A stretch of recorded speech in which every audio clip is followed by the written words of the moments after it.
It was a humid October afternoon when a freak tornado came barreling up Pequannock Avenue, destroying trees, homes, and businesses like Rice Hardware. I got up, it's sort of like there weren't any walls in this building, let alone there was no roof. Dennis Rice is the co-owner of Rice Hardware. Shortly after 3 p.m. that day, he came back to his store with a cup of coffee when the tornado hit. The windows were like doing this, like buckling back and forth.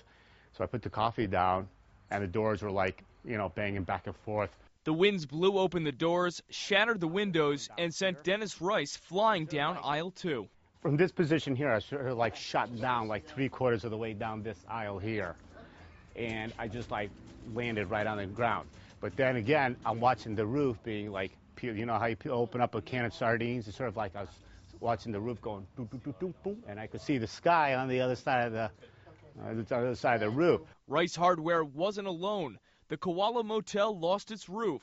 The McDonald's across from Bradley Airport lost its sign. The tornado injured hundreds in a matter of seconds. People have lost their homes. Others have lost their businesses. We've had loss of life, severe injury, and much heartache. As the storm moved north, it destroyed the eastern part of Bradley Airport. The passenger terminal lost power but narrowly missed a direct hit. Other parts of Bradley, especially the National Guard Base and Connecticut Air Museum, weren't as lucky. The east side of the airport is really a disaster area, a complete disaster area. The damage is multi-millions. Back in Windsor, 13-year-old TJ Baresi barely made it home from school alive. His harrowing walk from the bus stop on Pioneer Drive landed him on the front page of the Providence Journal. I looked to my left, and there was a portion of a tree flying through the air. It wasn't a whole tree, it was like a limb or something. And it knocked me to the ground. When I finally made my way to here, I was basically crawling because I was injured. I hung on just like this. The scariest feeling I had was I came to a realization that I was alone. I was all by myself. The world around me turned black. TJ survived with just some bumps and bruises. The tornado injured 500 and killed 3.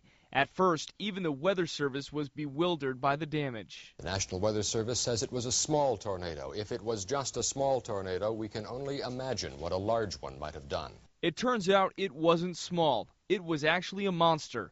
To this day, it is the 6th most costly tornado to ever hit the U.S., with damage over $400 million in today's dollars. Survivors will forever have etched in their memory a scene that looked like a war zone. And I thought I was dying. I thought this was dying. And so I just cried and prayed, and sooner or later, everything died down, and skies opened up. The worst part of the tornado was here on Hollowbrook Drive. The houses on this side of the road were completely leveled, wiped off their foundation by winds approaching 250 miles per hour. The tornado that hit Windsor and Windsor Locks was likely the strongest tornado to hit Connecticut in recorded history. In Windsor, Ryan Hanrahan, NBC Connecticut News.